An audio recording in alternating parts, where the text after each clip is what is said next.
look? Listen, Taylor. Exactly.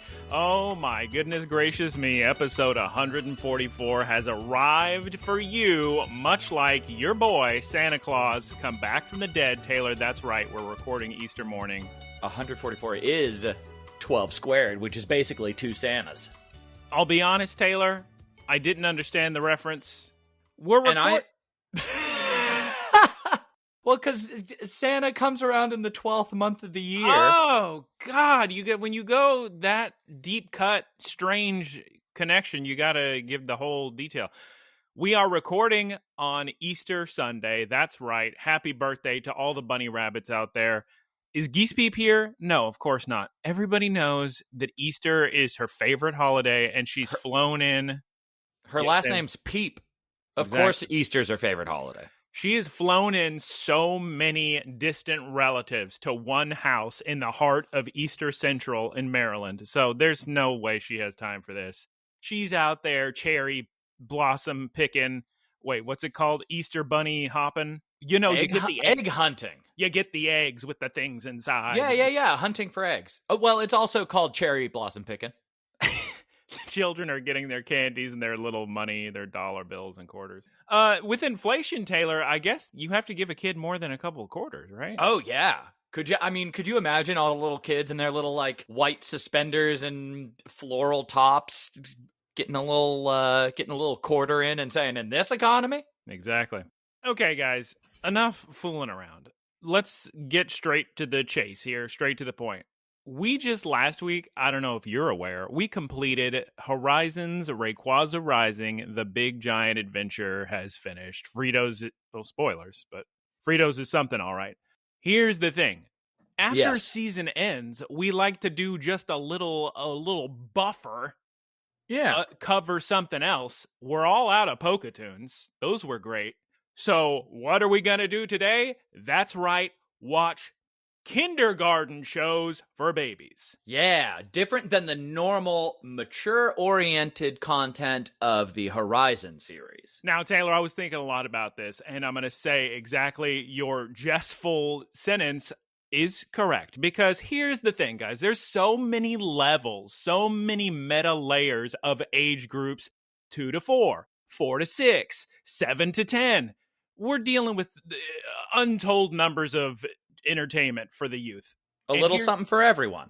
We're covering Monpoké today. Here's what I have to say about Monpoké. Clearly for babies, infants.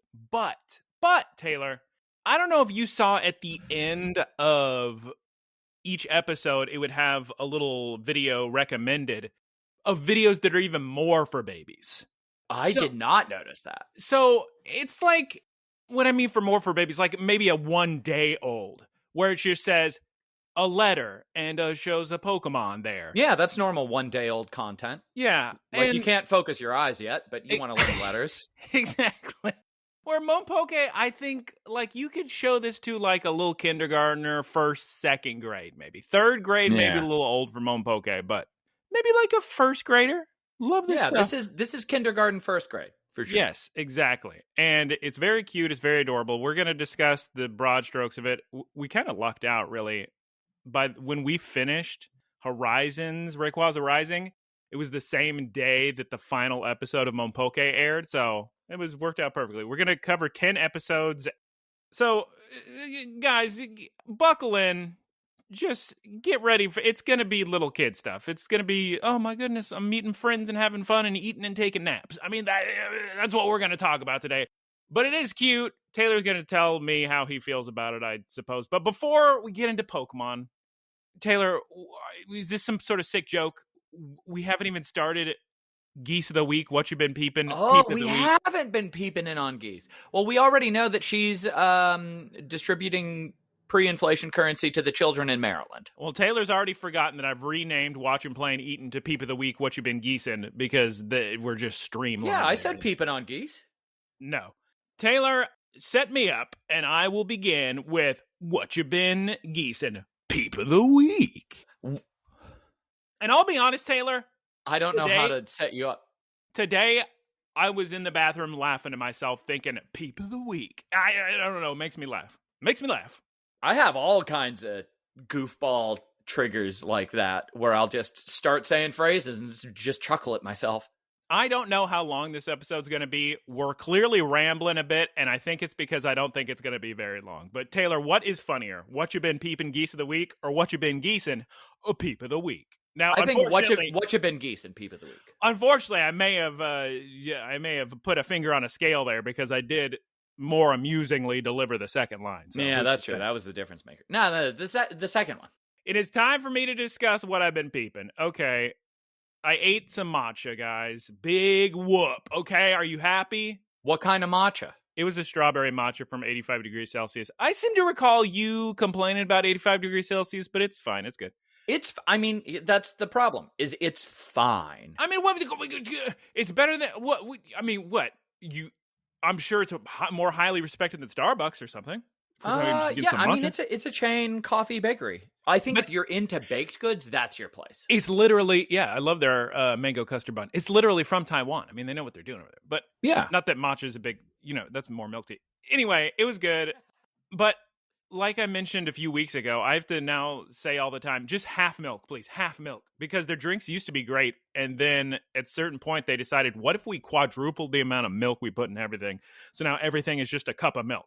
But their matcha was good. I enjoyed it. Very matcha-y, because she was like, well, do you want me to make up the milk you're not having in a matcha? And I said, yes. And it was very matcha, very good. Ooh.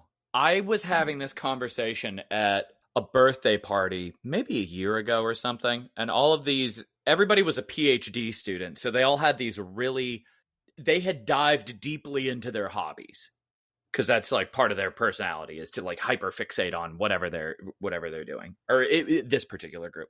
Anyway, I'm talking to this girl and she's saying, because I'm talking about coffee, because I really enjoy coffee, I enjoy the entire process, and she said she had something similar with matcha, and I said what I thought was an entry level question, which was, "Oh, where are you getting your matcha?"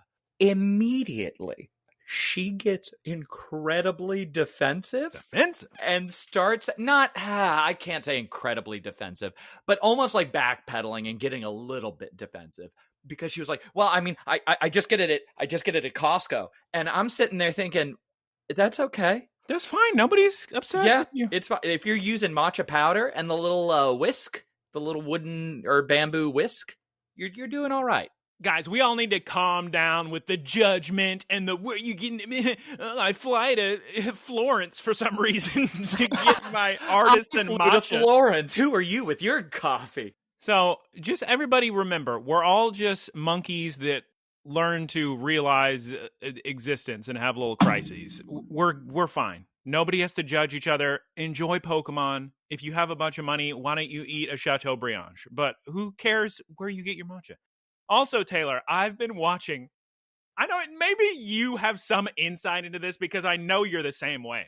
Taylor, tell me why when I see a YouTube video called The Complete Evolution of Final Fantasy Super Bosses by Final Fantasy Union, I'm so locked in and excited. And just it's like 15 hours long and I'm just on the edge of my seat the whole time. Why is this so interesting watching Final Fantasy gameplay of Super Bosses? Why is it so sick to me? Because it's like a big evolution plus nostalgia. Yeah, it's the nostalgia, right? Now there's this YouTube channel that I watch because I listen to YouTube videos whenever I go to sleep because it kind of keeps the old anxiety down in the middle of the night.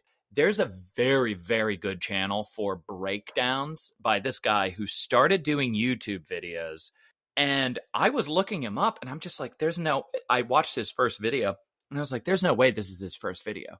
There's zero way. Maybe he had another channel. He had a different channel. And deleted it. But this guy had, at the time, 21 followers, and he releases an hour and a half long breakdown of some obscure game. But it is the cleanest presentation. The editing is amazing. The script is amazing. The humor's on point.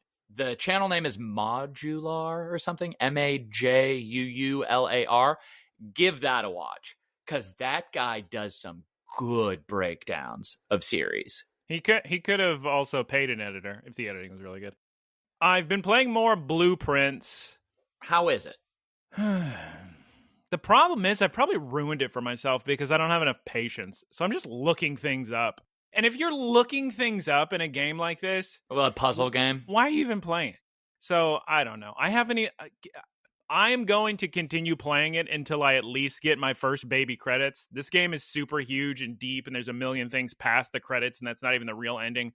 But I just want to at least get the credits and then get my first trophy of the game. This is one of those games with all the trophies are 0.0001%. The first trophy you get is for finding the 47th room, which is how the game opens. It says you need to find the 47th room. I was thinking when you were talking about blueprints last time, and you were kind of describing the gameplay loop, it seems like it would have done real well 10 years ago. It's doing real well now. Yeah, but everybody's streaming it. So when I look at it, it's just maybe it's my own perspective then. Because when I look at it, I just think, this doesn't seem like something I need to do. I'm going to go back to First Berserker Kazan. Yeah, I don't know if it looks great from just let me look a couple seconds of it. Maybe if you watched an hour of somebody trying to figure out a puzzle or something.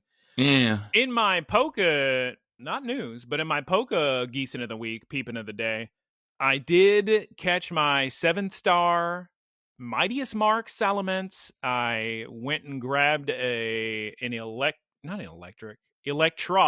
and got all his IVs up and the perfect moves and gave him the correct ability. And it was fun. I love doing those Mightiest Marks raids. And I just hope they have, before Gen 10 comes out, I hope they do just a week of repeats, because I have so many of the Mightiest Marks. It's driving me nuts that I've missed a few of them. So I just want them to bring it back, and hopefully they do. Also, yesterday, Taylor, myself went to go to the Big Giant Gigantamax Snorlax raids. There were so many people in Little Tokyo, because it's a good Gigantamax. I clearly, because with Gigantamax you want 40 people at a time battling to catch the big Gigantamax in Pokemon Go. I didn't know how many people I expected to be at this thing, but it was just hundreds, such a sea of people. And at one point, a different group. So I raid with the Royal Raiders, and at one point, the two leaders of Royal Raiders, Exodia, Keeper of Precepts, and Clickbait, said, "Oh no, Poké Crew is coming. We got to turn now," because we would have had this. You had a West Side Story experience? No, they're friends. I can't get into drama between Pokemon raiding communities. There may be a hit put out on my head. That would be my favorite thing, is getting real into the melodrama of a casual, free-to-play mobile game. I would be so in on that. Oh, man. When you're here, we'll go raid with the Royal Raiders. I hope you get to hear some background drama gossip or something. But it was a lot of fun. I couldn't believe how many people were just ready to roll in this event. They're all wearing full Snorlax shirts and outfits with their Snorlax little keychains. Fan favorite Pokemon. It's a lot of fun. Okay. Such a good Gigantamax. Okay, Taylor. That concludes Michael's Peep of the Week. Big time featuring Taylor. Now let's move on to Taylor's Geese of the Week. Taylor, what you been peeping this week, please? I've been geesing. I have an anecdote. Yes, go on. I was just making fun. I have been eating Guncan's mother's food every single meal. So I'm just going with the basics, because I'm trying to get her to make a little bit healthier stuff.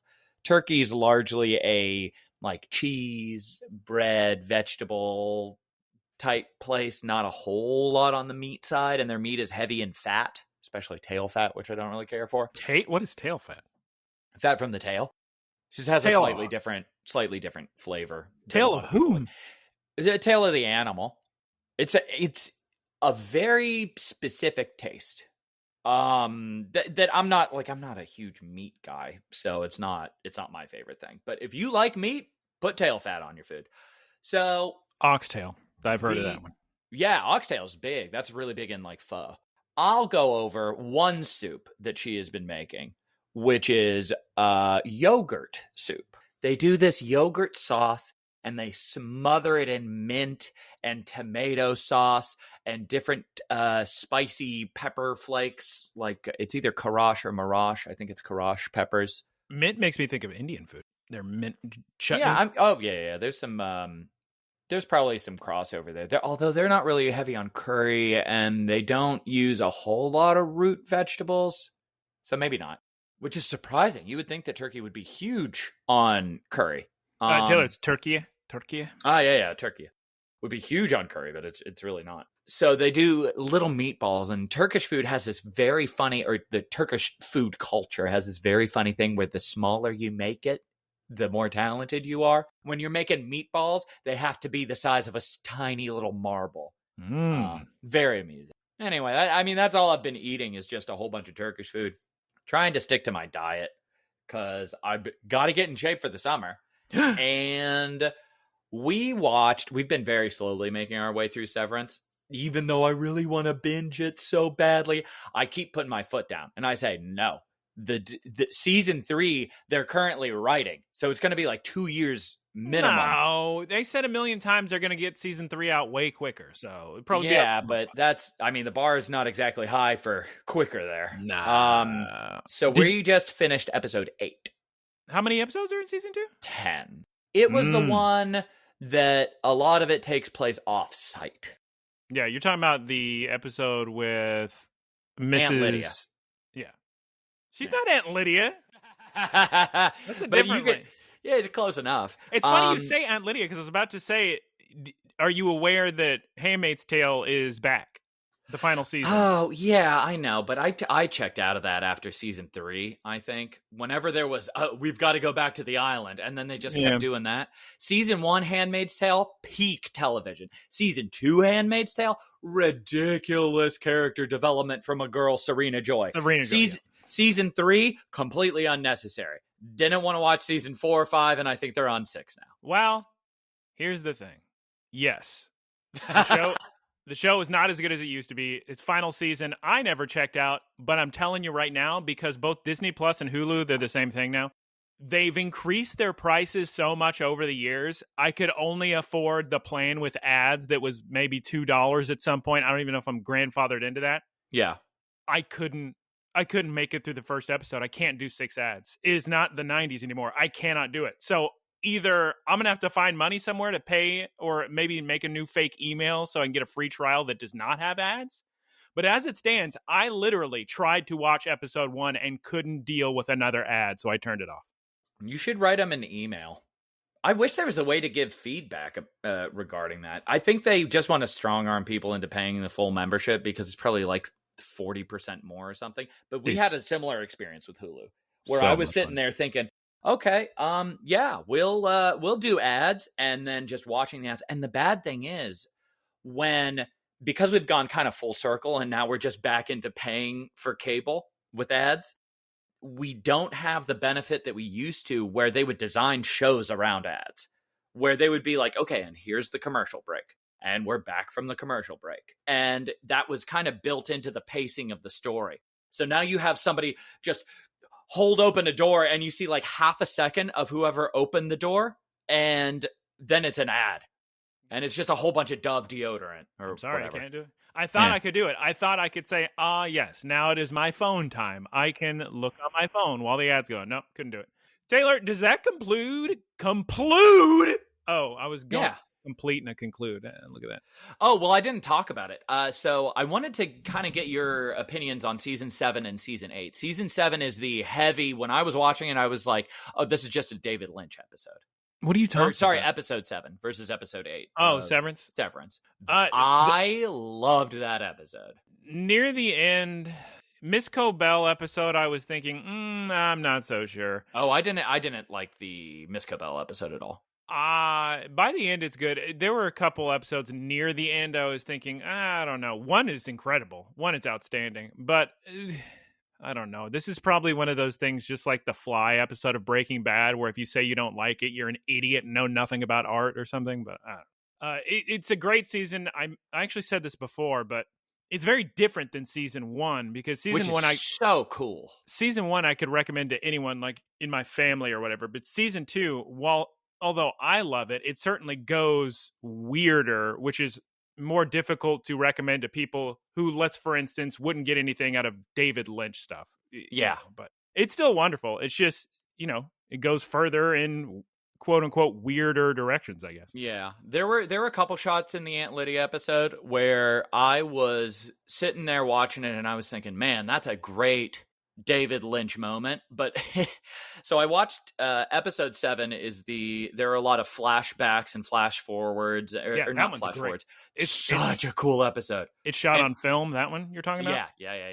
And Guncan afterwards, who she doesn't exactly have like a robust art house film background as a viewer, but she said that was such a good episode. And I was like, okay, I said we can watch Twin Peaks now.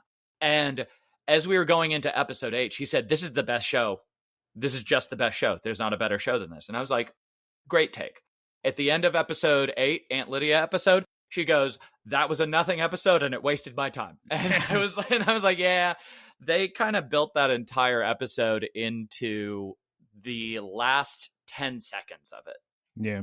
And I wasn't crazy about it. Yeah, it wasn't great. And that was a Ben Stiller directed episode too. So that was a bit of a shame. Excited to see the last 2 episodes. I know the last one's good. Sick. Taylor, are we prepared to move on to Poké-news?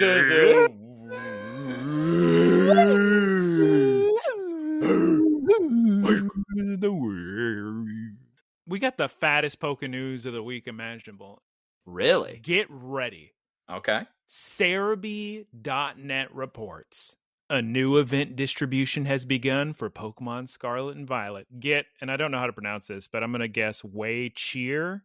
Get Wei-Cheer's Rillaboom, which was used to win the 2024 championships in Taiwan. Code Rillaboom 2024 TW. And of course, the I is the numeral 1. It runs until July 31st, 2025. And that concludes Poké-news of the week. Whoa. All right, guys. It's time to discuss some Pokemon. We're going to talk about a little group of things called Monpoké. Now, Taylor, Monpoké actually, this is based off of a children's... Pokemon. Is it? Yeah. A children's brand. So I have a few Monpoké items, I believe. It's just like cute baby clothes and children's clothes and little coloring books and little fast food promotions and Mr. Donut stuff. And they took this brand for babies and just made it into a little short animated series. Now, before we start discussing this, and I believe I mentioned this at the top, I'm not going to get into huge detail. So for 10 full episodes, I took the same amount of notes as I do for one Horizons. So we'll see how that ends up working. I'm still going to kind of tell you what happened. But Taylor, how did you feel about this as a product? Keeping in mind for your little kindergartens. So it's very interesting when you change like the kind of different bias it gives you when you change the perceived target demographic of something. Just real quick, I should have said this at the top when we were discussing different age ranges. So I think I should have said this series I feel is for kindergartners. Horizons is for elementary school kids maybe. And then something like Pokemon Concierge I think is for adults. I showed it to my little cousins, but I think Pokemon Concierge is a show for adults. Yeah, it's for like college age, I would say. It's for anybody that loves Pokemon. Anyway, please continue, Ted. So when I watch Pokemon Horizons, because that doesn't, some of the themes in it are a little bit more mature, I judge it more harshly. When I look at something like this, which is a very overtly for children, very, very overtly leaning heavy into the kindergarten with the short episodes, with the cute little designs for everything, lack of any, severe conflict, I judge it so laxly. And I'm like, oh, this is just great. This is a fantastic thing. And that's the issue with Horizons, is because it doesn't lean one way or the other. It tries to have these cute moments. It tries to have these sick battles. It tries to have these themes of character development. And I think they try to please too broad a range of people for an IP that has this many options. Yeah, for Horizons, you got to judge it against things like Dragon Ball. And for Monpoké, you're judging it against, I don't know, is this even younger than Bluey? I guess babies watch Bluey, but... I still haven't watched Bluey. Yeah, I don't know. I'm almost certain we've brought it up in this podcast before. You have, yeah. Bluey's weird because it's objectively outstanding. Some of the best children's entertainment in the world. And this is very funny coming from me as we're about to discuss this. Monpoké. But I still feel weird watching that without a kid. It's a weird... Yeah, there's no layer of this that's built for adults. I would never sit down and enjoy an episode of Monpoké. No, but we got to cover something, so let's talk about... This was work. So, it's cute. What are you talking about? Okay, guys, let's discuss Monpoké. I enjoyed it. I thought it was cute. Okay, so let's first discuss the little music video that introduces everybody. Already better than Horizons. Well, Monpoké is the story of a bunch of Pokemon on a little island. It's going to open with Pikachu. He's sailing from his home island, and he meets all these new friends, and they get into all sorts of adventures and hijinks. We got all sorts of cute videos of Pokemon sailing the seas, having fun. His little boat. Oh, my God, with his little... What's on his flag? Is it an apple? Sure. It's written in here somewhere. I assumed it was some berry. Some berry.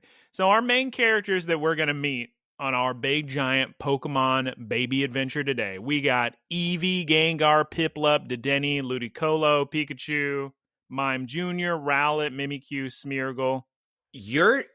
If you have Lil Chibi Pikachu and it's not even top 5 cutest characters on the show, you have a good product. I love Smeargle's voice in this animation. He sounds like... He's very funny. And all the other designs are hyper adorable. And his is just, they were just like, no, he's good. Keep Smeargle. Ludicolo and Smeargle, I think, maybe even I don't know about Gengar. I mean, you can make Gengar look real scary. We've seen a lot of entertainment with Gengar. Yeah. Okay, Great Pokemon. Okay, we're ripping through 10 episodes. It's not going to take long, guys. I'll tell you that much. Episode 1 is called The First Journey. And in the first journey, we see Pikachu on his little ship. Oh, my God. There's a bunch of Wingles flying by. And yes, it is an apple that is on Pikachu's flag that he flies. And he docks on Monpoké Island. Ooh, Taylor, I'm going to tell you something right now about this show. Here's the best thing about this show. Would you like to learn Japanese? Because this is the way to do it. I was thinking of that the whole time. I was thinking, I'll bet Michael doesn't even need subtitles. I'm half the time my subtitles didn't work and I was fine because it's just Pikachu, Daijobu. Yep. And I went, all right, everybody's buddy. just like, Hajime Mashite? Oh, it was good. Oh, God. Great way to learn Japanese. The narrator's voice is real good. Well, yeah, because it's so perfect and easy to understand, and he speaks slowly enough that my English brain can go, hi, so des ka. As a matter of fact, naruhodo. Wakarimashita. Huge special shout out to YouTube's auto-generated subtitles. Oh, I took a screenshot of one when they were on the beach, and it was just like, hold on, Taylor, hold the phone. Hold the phone. This is unprecedented, but there were some parts of it where it would just say the same word for like 5 lines, just 100 times of the same word. Yep. Yeah, hold on. Oh, God. Sorry, everybody. It was the word sorry that appeared in one of my episodes, and it just said sorry. And I was like... Can you please read aloud the subtitles on this page, please? Yes, okay. I sent you a text message. Oh,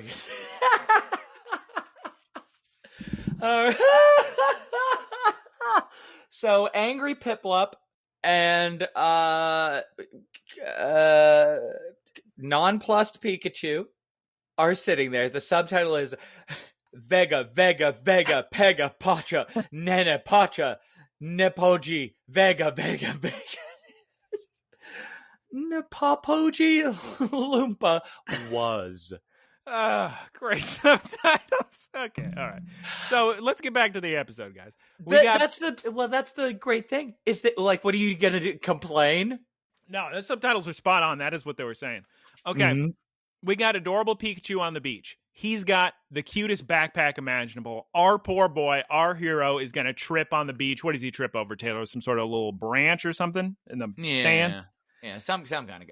I had a quick question. What did you Yes. think of Pikachu's design in this? He's fine. I didn't like it at all. Oh I my thought that God. when You don't like those? his face on its own, super cute.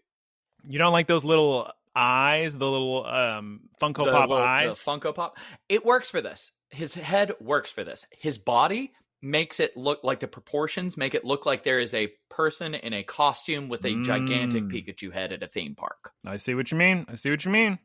Anyway, Monpoké Island is a beautiful paradise, everyone. And honestly, let's go meet us some friends. Look at all these flowers. Look at all these ponds.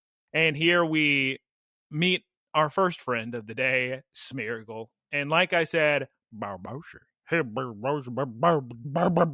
So what's the situation with home ownership here? Yeah, great question. Because when I first started watching this, I thought it was just Ludicolo, the only adult on the island, owns a home and he invites everybody in. Yeah. But at some point in this series, we're going to learn that baby Dedenne, Dedenne has a house. The 3-month-old Pokemon with baby toys has a mortgage and a full home. And Pikachu has a boat. Because I thought he was just taking public transportation. I thought there was a ferry that went back and forth between all the different islands in this area. No, it's Pikachu's boat. He's a boat owner.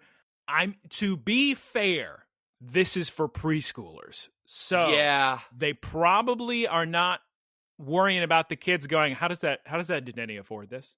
They're probably not worried about this. What's his interest rate? Probably not worried about this. On his loan that he had to take out to pay for that and all those toys. At some point, guys, we're going to meet Ludicolo. His home is beautiful. I'll say it now. He's great. Ludicolo's fantastic. Just holding it down immediately. I mean, that's the final evolution of that. Yeah, Lotad, Lombre. Yeah. Okay. Yeah, and then Ludicolo.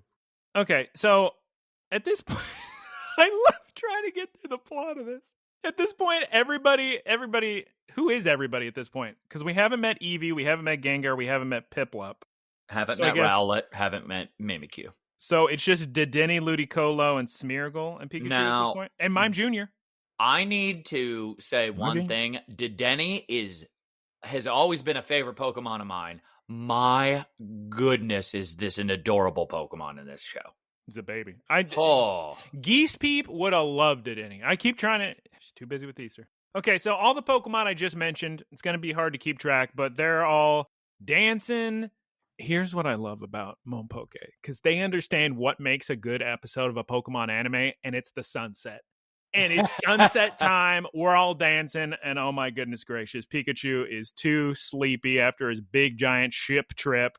He's fallen asleep. And unfortunately, he gets a little grumpy when they try to wake him up and he shocks everybody. They just want to dance more.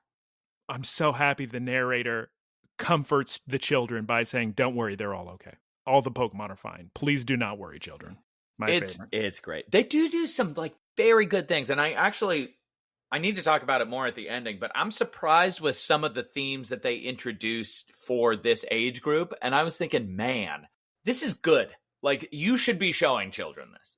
Out of all the people to get shocked, Dedenne was the most excited to get shocked because, of course, Dedenne is an electric-type Pokemon, and it absorbs the electricity. So Dedenne's having the time of its life.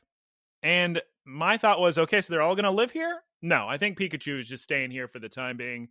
That concludes episode 1. We're on episode 2, the first outing. Ooh, an adventure already. I know. Okay, so in today's episode, Ludicolo is going to show Pikachu all around the island. Look at these waterfalls and caves, and Dedenne's going to show off some oranges and mushrooms. Oh my God, look at that lighthouse. Mime Jr., a big fan of a sparkling river and the flower field, of course. And Taylor, I think I found a running theme in this series. We got a little guy who's a little sleepy. Dedenne is tired, but as we learned in the last episode, if Dedenne's tired, what can Pikachu do, Taylor? Give a little jolt. Exactly. So now he's doing great. Dedenne hops on Ludicolo's little hat. It's adorable. There's some balloons everywhere. Oh, my God. To celebrate. I don't think... Huh? Yeah, we're not in the balloon episode yet. But oh my God, look at all this food at all these shops. I don't know who runs these shops. Maybe preschoolers aren't worried about that. But we see bread, fruit. Oh my God. Everybody's eating such a feast. There's some cake. And there's a sunset. Time for episode 3, Yeah. the first thrill. Okay. The funny thing is, every episode that I finished, I stared at it and I rewound it a couple minutes to see if I missed the episode happening. We're on episode 3, the first outing. Are we going to go camping today, Taylor? Oh my God. Are we going to roll around in the grass by a pond? Here's the problem, guys. There's a Gengar hiding in the bush. Nobody believes Dedenne. Dedenne's scared out of his mind. We got another sunset, so I'm happy about that.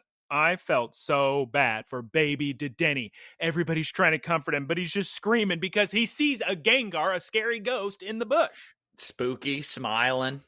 Scale of 10. Anyway, let's eat. Oh my God, Gengar jumps out of the bush. What are we going to do? Pikachu then shocks everyone out of surprise. Oh, Taylor, guys, don't worry about it. Narrator-san comes in and he says, guys, Gengar's best friends with Ludicolo, so nobody has anything to worry about. Oh, okay. Exactly. We thought he was going to, kill us, but no, he's fine. Gengar, come dance with us. Don't be shy, Gengar. Time for episode 4, the first smile. Ooh, it's the Piplup episode, Taylor. I was so excited for this one because Piplup is A, my boy, and B, for some reason, Geese Peep is out here being a Piplup hater, so we all need to email her at looklistencast@gmail.com. What's your problem? Yeah, how do you hate Piplup? He's so cute. It's a cuter version of a baby penguin. All right, so in the Piplup episode, we see him just swimming around in the ocean, and he arrives on Monpoké Island. And after quite an exhausting swim, he decides to have a little nap. Yeah, that's right, Taylor. Naps, eating, sunset, dancing, laughing. A little bitty scare here and there, but nothing too crazy. Don't worry, everybody's all right. Monpoké. The rest of the gang is also at the beach today. Pikachu found a blue ball. When I saw this blue ball, I thought to myself, that kind of looks like Piplup. I wonder if that is going to come up later, Jay. I kind of wondered that too. And then I thought it looked like one of the berries. I don't know what the berry name is. There's a lot of berries out there. Probably. Yeah. And yet they still have an apple in this episode. Well, all the Pokemon are playing with the fun little beach ball. They knock it away. They lose it. Oh, here it is. Let me just walk over to this blue ball. Oh my God, that's not a bouncy ball. That's Piplup's head. Oh no. But hey, honestly, sick. Because now we got a new friend to join in all our adventures. And who knows what Piplup was doing there? Because that's not where you would expect to find a Piplup by itself in the ocean. No, he's just napping a little bit. Piplup is an interesting character in Monpoké. At first, he seems very uninterested, annoyed even. I was going to say, a very cantankerous little penguin. But nah, he's good. He starts playing with everybody. They play some hide and seek. He's very cute. Dedenne and Piplup are the lifeblood of the plot of this show. Oh, yeah. Dedenne getting scared and Piplup being frustrated propel this plot. Yeah, they're great. They're some great Pokemon. I will say this about Piplup. When he's playing hide and seek and somebody finds him, the boy's going to get a little bit annoyed. I mean, he takes it very seriously. He's not having a good time. But dancing around that rock with Pikachu chasing after you, he just guessed wrong. Yep. And there's no time limit. How long is he expected to keep that up? There's no time. But thank goodness the one adult on the island, Ludicolo, jumps out of the sand, gives everybody a big surprise, makes everybody laugh. Piplup's snapped out of his frustration. He's laughing. He's rolling on the sand. He's having fun. Oh, my God. Well, time for episode 5, the Rowlet episode, which Geese Peep would love. She loves Rowlet. Rowlet is great in this as well. Rowlet, one of the only people on this island to hold a job. So some might say the only person, the only human to have a job. Yep. So we open with Pikachu climbing up a tree to get a balloon they lost. It's kind of attached to a tree. He's climbing up. I was confused by the balloon. Well, they're playing balloons. It's fine. He's a baby, so he should be careful up there. Taylor, you know what Mom said about playing with balloons. So don't play with balloons in the trees. Honestly, I'm afraid this boy's going to fall off the tree. He doesn't. Phew. Thank God. But the balloon flies away anyway. Oh my God. And it pops right in front of a Rowlet flying by, which scares Rowlet so much the boy falls into a deep Terrapagos dive and forgets how to fly. Oh my. But much like Lucius, who catches him? Taylor? Charizard. Nope, it was Ludicolo the whole time. All right. And now, now that they realize this poor little Rowlet forgot how to fly, we get a kind of a funny episode here, I think. It's also a very, like, the intuition on these Pokemon is off the charts. Oh, if yeah. I saw a Rowlet on the ground, not flying, I would assume, oh, you're injured. Everybody here is just like, he forgot how to fly. Like, imagine if somebody collapsed on the sidewalk and you were like, he doesn't remember how to walk. Everybody teach him how to walk. Instead of injury. Well, it's funny because Piplup is a bird, technically. Penguins are birds, right? Correct, Taylor? Yes, they In are. this episode, first training. Both allegedly and by confirmation. Have I been forgetting to say the titles of these episodes? This Rowlet episode is first training. The Piplup episode is first smile. First thrill was the Gengar episode. Don't worry, because YouTube auto-translate didn't tell me the name of any episode. No, I'm looking up on Cerebi. My boy's got my back. So anyway, Piplup is trying to teach Rowlet how to fly, flapping his little... What are those even called? Those aren't called... Wings. Why do I talk like this? Flippers, They're right? called wings. Are they called flippers on a penguin? What are they're called wings. Called? Those are called wings? Yeah, they're wings. Their little hands are called wings. Well, I mean, they're not called hands. Look at those penguins' wings. I've never heard that in my life. Then what is a flipper, Taylor? Their feet? Flap your wings, penguin. What is a flipper, Taylor? A foot? Yeah, flippers are like on dolphins. Guys, please write in looklistencast@gmail.com. What do you call that thing on the side of a penguin? Everybody's going to try to teach Rowlet how to fly. And I was laughing because you've actually assembled quite a team to do this. You've chosen a penguin, which has flipper flapper wings. You've chosen Mime Jr., a mime, masters of the art of imitation. And you've chosen Smeargle. Smeargle, who canonically can learn any move by using the move Sketch. He just has to watch a Pokemon do it. So since Smeargle watched Rowlet fly, Smeargle could learn the move Fly. That's true. And just fly around. And there's some great art of Smeargle just in the sky, moving his tail really fast to fly. Good stuff. Oh, that's sick. It makes sense, to be honest. All right, everybody, let's go to the park. Let's try jumping on a trampoline. Oh, hey, look, a different balloon. Let's go grab it. So Piplup climbs up the big, scary slide and jumps onto the balloon. And oh, my God, who is pulling the balloon up into the sky? Who is Isn't it Rowlet? Yes, Taylor, you're genius. Oh, my God. I was forgetting because I couldn't remember if Rowlet... I remember Rowlet flying Piplup. Yes, that's what he's doing. Okay, good. He can fly again, Taylor, and is happy as all get out. And he flies away and says, "See you, losers." It was a very odd episode ending. Sorry, Piplup, you can't fly. And that concludes episode 5, which made me laugh. It's time for episode 6, The First Adventure. Oh my goodness gracious, Taylor. Is there a realtor in town? Is there a new house on the market? No. It belongs to the 3-month-old Pokemon Dedenne, and I'm losing my mind. And he has toys. He's a baby with a little children's little train set with a baby minecart. I was just shocked. All the Pokemon are just in there having fun playing with his train set. All right, let's leave. Ooh, Taylor, look at the beautiful P River. Ooh, is that... Oh, it's golden.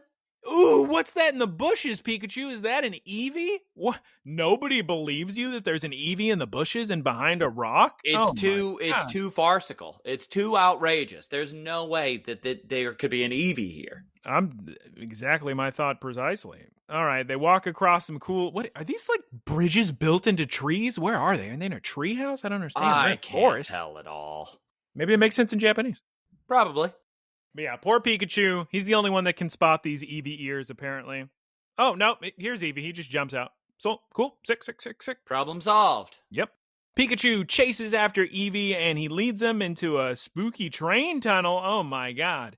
And now inside the tunnel, we find a real minecart. And all the Pokemon start playing in it. But Taylor, Ludicolo, He's got to flip a switch or two. He accidentally flips the switch, and this just turns straight into a Donkey Kong Country Super Mario RPG. Is this in Final Fantasy VII too? I thought it was in the Gold Saucer. I thought that yes, but I thought this was more like Space Mountain. Yep, Space Mountain. So all the Pokemon are in a little Space Mountain minecart ride through bunch of sparkly stuff everywhere, deep into a cavern. Very scary, very fun. Eventually, they come out the other end. They're tossed out of the minecart and land, luckily, into a big, bouncy field of bouncy mushrooms. I thought it was jellyfish when they first landed. Yeah, it's jellyfish. Just a field of jellyfish like SpongeBob. Oh, my goodness gracious. Hey, Eevee, nice to meet you. Let's all eat and get sleepy. Oh, so fun. And take a nap. I actually thought the ending of this was cute because Ludicolo realizes they're all taking a nap, so he whispers instead. Yeah. Adorable. It is time for episode 7, The First Hero. Ooh. Today is a Gengar. Today. Can you imagine if we did a podcast? One of these a day. And covered one Monpoké. We would have to go over the introduction and have a new take on each intro. Today's episode is a Gengar-focused episode. Whoa. We open with him spooking everybody in a flower field and on a path. And Taylor, the lesson of today is maybe not everybody appreciates getting spooked all the time. So I don't know what poor Gengar is going to do. We cut to night, and he's walking past a shop with a Hawlucha poster up in front of it. And he thinks to himself, wow. Hawlucha is a true hero. Everybody loves him. I want to be a hero too. So then we cut to the next day. There's a bunch of wind. It blows a bucket of green paint on him and a red scarf. And now he looks just like Hawlucha. Now Gengar can be... Yes, Dan? And he's not scary anymore. Exactly. Now he can be a hero to everyone because he's green. Just like real life. So now he flies around to save the day. And I gotta say, Gengar is so sick that he can just fly around like that. I was thinking that the whole time. He should have helped Rowlet. Oh, no. So, we see Gengar helping everybody. He's helping Smeargle get his little piece of paper for him. Who is this mysterious hero? Now, I will say, what I learned in this episode, yes, Dedenne is a baby, but Ludicolo is an adult, and these Pokemon are all giant doofuses. You can't recognize that's Gengar? Come on, guys. Come on. Read a book. Go to school. To be fair, they're very young. Yeah. Okay, Hero Gengar helps Piplup and Mime Jr. get their orange ball, helps scare Dedenne across a rickety bridge. First of all, Dedenne should never be left alone. Ever. He's a baby. A newborn. Although Dedenne is a homeowner and presumably does not have a caregiver. I don't get it. And again, still, nobody has a clue who Gengar is. But now... Taylor, we got a storm brewing in, and all the Pokemon try to run to safety, but Gengar, he doesn't run fast enough because the water, the rain washes away all his paint and his scarf, and they finally realize that this whole time it was truly Gengar. Thank you. You are my true hero. Now that we know you're not terrifying, we can be not scared of you. Exactly. Now it's time for episode 8. And episode 8, of course, is called The First Letter. And this is a Mimikyu episode. Again, one of Geese Peep's favorite Pokemon, Mimikyu. She's missing out. I'm saying, God, give up Easter, guys. I kept hearing, every time I saw Dedenne on screen, or most of the cast, really, I just kept thinking of her saying, oh, he's a little baby. Yeah, she would have loved it. So this one we open with Dedenne by himself. Again. Immediately scares me. Clearly a baby with a mortgage. And he spots a Mimikyu. But I don't think he realizes this is the Alolan Pokemon from Gen 7 Mimikyu. I think he thinks that's Pikachu. At first, certainly. And there's a lot of confusion, which makes sense. I would imagine a 3-month-old would be confused quite a bit. Then we cut to Dedenne introducing Mimikyu to Pikachu. And, hey... You know what? We're friends now. How about that? Yep. Hello. Oh my God, though, Taylor. Another rainstorm is coming. Pikachu then has an existential crisis. Because Mimikyu looks like Pikachu, Pikachu remembers all his friends and family on his home island. And so he runs and looks at a map and remembers he has friends. Yeah. But then, Taylor, in the skies, who is it? It's Rowlet. He's come back and he's holding a letter. Thank goodness it's the Rowlet's back. Yep. Turns out he has a part-time job at the post office delivering letters to islands. And Pikachu says, oh my God, this is genius. I'm going to write a letter back to my friends. I'm going to take a piece of paper, put my little handprint on it, and send it to my guys. And they'll know. Yeah, they'll know. And Rowlet will deliver it. Taylor, do you know how a few minutes ago you said you kept rewinding to see if you had missed something? Yeah. I'm looking at my notes, and I'm about to say, there's no way. I must have missed something. They can't be at this point already. Okay. Well, Rowlet came back and he's got a letter from all Pikachu's friends, and they all left their little stamped hands on the little letter. Oh my God, it's adorable, so cute. Did Denny want to send letters too? I can't tell. They kind of zoom in on Denny's face. I can't tell what. I think Denny wants friends. Well, it's time for episode 9, the Christmas episode. That's right, Taylor. It's the first Christmas. Happy Christmas, everyone. Happy Christmas, one and all. We see some Christmas lights washing up on the shore of Monpoké Island. Ludicolo found him, and Denny's playing jump rope with him. Yep. Nice little bit of ocean trash to brighten up this holidays. These doofuses can't figure out what to do with Christmas lights. Oh my God, Taylor. What if Pikachu just shocks them and makes them bright and beautiful? No, that's ridiculous. That would never work. They light up, and as soon as they light up, Mime Jr., the genius, the boy genius, says, oh my God. My God. I recognize these lights. From anywhere. They remind me of that Christmas tree sign. You know, the famous Christmas tree sign. I sure do. It's very famous. Well, then we cut to the town square, and there's an adorable Mudbray carousel in the town square. What I just said. Yep. I wish they would have rode that in this episode, but probably would have cost too much to animate. Also, great Delibird and Stantler statues. Very appropriate for Christmas. Little reindeer, little Santa Claus Pokemon. The whole town square is Christmased out. And we got a little Pikachu snow globe. And then also, Taylor, I don't know if I mentioned, but there's a giant Christmas tree in the middle of the town square. Holy moly. So let's take our lights that we found on the beach. We'll put them up. Let's put up a bunch of ornaments. The Denny almost dies in this scene, falling off the Christmas tree. But that's normal. Denny's fine. Yeah, he catches himself with his tail, and oh my God, adorable. Denny looks like he's an ornament himself. Oh my God. Outrageous. All I gotta say, Taylor, is Santa Claus better come tonight and give everybody some presents. I hope so. We cut tonight, and Pikachu lights him up again. Oh yeah. I thought you were gonna say we cut tonight and Pika. Pikachu. Yeah, Pikachu lights up the Christmas tree. Everybody loves it. So pretty. Oh my God. And it starts to snow. And now Pikachu's going to go to sleep Christmas Eve night. And Taylor, who showed up to town and left a little present in Pikachu's stocking? It's Delibird. Or Santa Claus. One of the two. The episode has ended. It is now time for the finale. Can you believe it? The most anticipated finale of this episode. Monpoké presents The First Goodbye. Well, here's the thing, guys. Pikachu's had a lot of fun with his friends, but he's looking up and he's seeing all these Swablues fly south for the winter. And honestly, he says, guys, it's time for me to go. I'm just laughing at the narration because this is the episode of the show. Like, this is the only episode that has a plot. And the narrator, like, trying to explain Pikachu's wanderlust is so funny. Just saying, like, well, he likes his friends and all, but he really wants more friends. Yeah.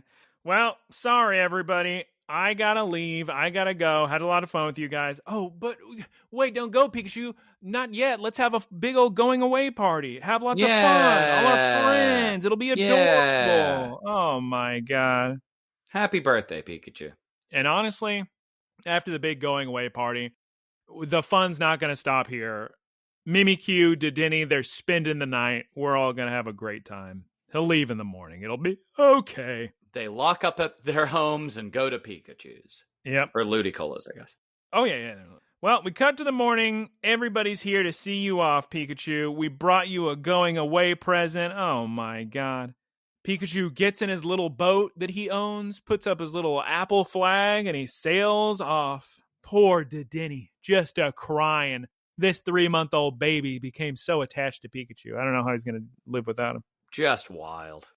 And the present they gave him, Taylor, is, of course, a big picture book full of all their adventures from all 10 episodes. Oh, my God.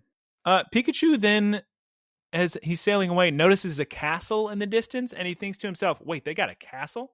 Yeah. I'm going back. You think I'm going to leave if there's a castle here? So we got to go back to the island. He turns his ship around. The narration during this was just wild. Just talking about how, okay, well, this was Pikachu's first goodbye. And I'm sitting there thinking, this is a very good concept for children to understand. Like the idea of summer's over, time to get back to normal life that's wild. Putting that in a kindergarten show. Yeah. Wait, they're leaving now. I'll come right back. Then we cut back to Dedenne because all the pokes are trying to walk away from the beach. Except for Dedenne. Dedenne's too sad. He paralyzed by crying. trauma, yeah. He's still just staring at the water, and everybody's saying, it's going to be okay, little baby Dedenne. Everybody's here, but there's no Pikachu. Oh my God, Pikachu's back, and there's a big giant hug, Taylor, between Pikachu and Dedenne. Oh my God, I can't believe it. Oh, my Lord. Pikachu was gone for so long. What do you expect? Well, Pikachu then says to Dedenne, maybe I'll stay just a little bit longer. And that concludes Monpoké, the entire season, episodes 0 through 10. How about that? We did it. Wow. I forgot to get a Geese Peep one-sentence synopsis. Taylor, what's your one-sentence synopsis of this? Pikachu's visiting. Yep, Pikachu's visiting. It was cute. Yep. I mean, that's what it's got going for it, is it's cute, for being honest. Some might say that is, like, that's the whole meal. Yeah, I mean, I could imagine putting this in front of a little kid and I hope they enjoy it. Like, it's cute, little pretty pictures. I mean, it's a good thing because it's something that kids can watch and they can just watch over and over and over again. Yeah. I wouldn't really recommend anybody watch this. Yeah. You're not going to be bored. You're not going to be entertained. Put it in front of a child. I don't think it's poorly made or anything. I just feel like Monpoké is better off as baby clothing and merchandise than it is as an animated series. I guess, but I mean, I wasn't opposed to this. I obviously am not the target audience for it, but showing it to kids, I think, would be really fun, especially if you're into Pokemon yourself and you're trying to get your kids used to the idea of it. The only thing that it doesn't do, Smeargle, it's not doing the thing that a lot of Disney movies do where they put different themes to kind of like gently introduce kids to concepts they'll encounter in life. And except for don't judge a book by its cover for Gengar. The cool one was the idea of saying goodbye in the last episode. Now, do they undo that right away? Sure. Yeah. But whatever. Like, what are you going to do? Give a 4-year-old an existential crisis? That's fine. I think 4 years old is a little old to be watching this, but here's the thing. There actually was a Monpoké puppet show they did before the animated series. Huh. And I've always thought that's a cute idea. I'm surprised. I mean, I thought of this idea 15 years ago or something, but the idea of doing a little YouTube short with just Pokemon plushies and you do stop motion animation with them and tell cute stories. Yeah. Like, adorable. This is hard for me to give a score to, actually. Well, I mean, what do you compare it to? Exactly. We opened this by saying we're going to compare it to baby children's entertainment. I actually, believe it or not, I don't consume much baby children's entertainment. Now, Bluey? You could make the. No, I've only seen a couple of. Well, Bluey is a billion times better than this, and Bluey is built for the parents too. This is not built for parents, I don't think, really. Is it? I mean, Bluey has won so many awards. We're not going to compare this to Bluey. If we have to compare this to Bluey, this is like a 2 out of 10 or something. But for just like little Japanese cute adventures, Smeargle's voice was hilarious. I don't know. I mean, I'm somewhere between. I guess I have to stick in the 8s, maybe an 8.0, maybe. I just feel If bad I'm when I get to the 7s. I feel like I have to feel like it's bad. no. I would say 6s is starting to dive into bad, because then, like, what's a 2? If a 6 is, or if a 7 is bad, then how does 2 exist? Well, we really don't use the full scale. It's not going to happen. I mean, 2 is the only. Do you remember when EGM had the 0.0 score for Mortal Kombat Advance? And I always thought, wow. Oh That's yeah, crazy. they did that. Yeah, they did that a couple times, I think. Where I was just thinking that's a barrier, not a. I mean, I guess if you can give it a 10, you can give it a 0. So I'm just gonna go with the 8.0. It was cute. I had a fun little time with it. Here's the thing. Actually, hold on. I love how every single week I give it a score and then talk myself into making it bigger. We're going to 8.5 because my boy Piplup adorable. Dedenne crying. What a baby. Sounds like I'm making fun of him. They pick some great, adorable, fun Pokemon to just be little cutie pies, little Rowlet, little Mimikyu. If you like, hey, I've said it before. Why did I watch any of the black and white anime? It's to watch little Sawaddle go Sawawa. He was a cute. He was a cute. Sawaddle's cute. 8.5 is cute. That's my review. Taylor, take it away. As far as like what it's aiming to do versus what it's being compared to, I'm going to say that this is a show. If you need to distract your child or another child, your 2-year-old. Yeah, 2-year-old, 3-year-old, maybe, while you prepare your Costco brand ceremonial grade matcha, I'm going to say this is perfect. Just slap it on there. Great to view on a phone. So if you have to have a quick conversation, put it in front of a kid, and it's super safe area, bright colors, no real distress, kind of diet problems that solve themselves really quickly. I think it's a good show. I think it's a good show that doesn't need to have any depth. And that's kind of not an assumed qualifier based on the length. Put it on your kid's tablet with the big, those little kids' tablets that have the giant rubber foam protective case.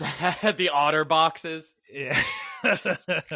They all look like the military grade tablets for drones. The Oshawott boxes, yeah. I'm going to give this a 9. I think this show is doing exactly what it sets out to do. I think that it is very well presented. It's very unoffensive or inoffensive. It's inoffensive. Inoffensive. It's very inoffensive. Anybody can watch this. It's cute. Soothing narration. I gave it an extra 0.2 because it was going to be an 8.8. But YouTube auto-generated subtitles had me rolling. Yeah. So good stuff. Everybody put on more YouTube auto-generated subtitles. They're just gold. I'm almost gonna give it another point for Vega, Pega, Pocha, Nanny, Pocha, Napoji, Vega, Napoji, Lupa was. I think they change every time too. I'm not sure. It's like in the moment. It's whatever it feels like. Yeah.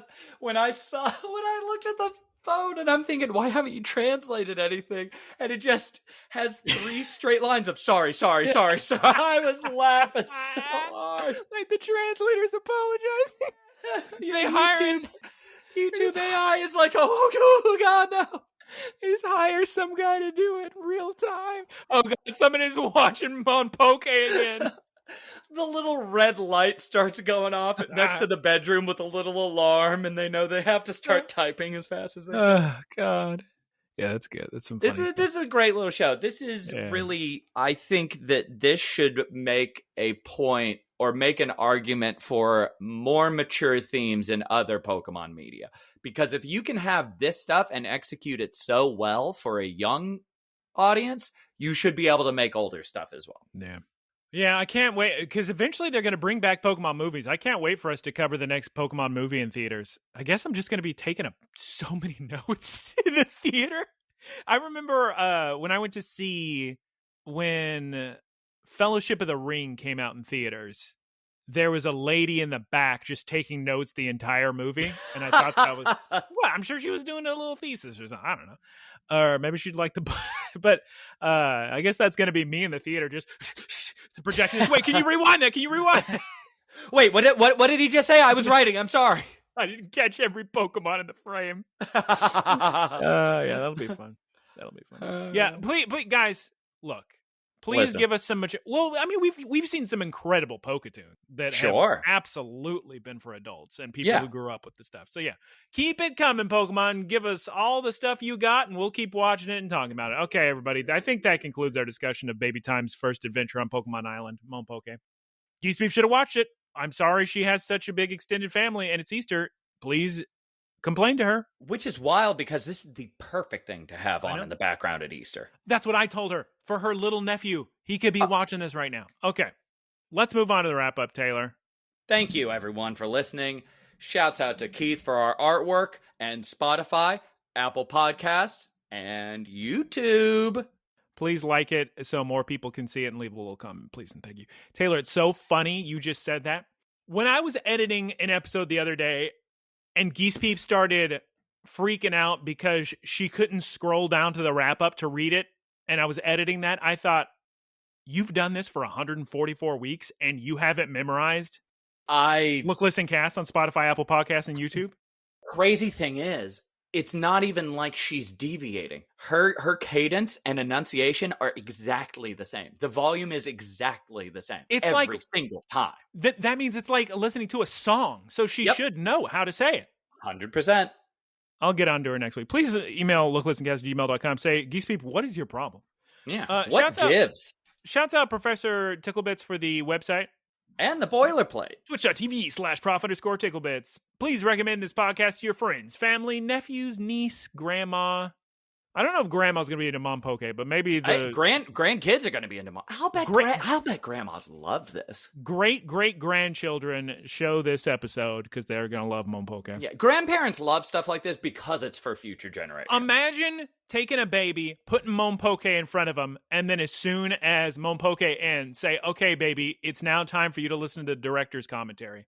And let's listen to a companion Baby's going to be podcast. Going crazy. Baby's going to lose it. All right, everybody, please send your questions to looklistencast@gmail.com. We'll read them. That concludes it. We'll go ahead and say goodbye.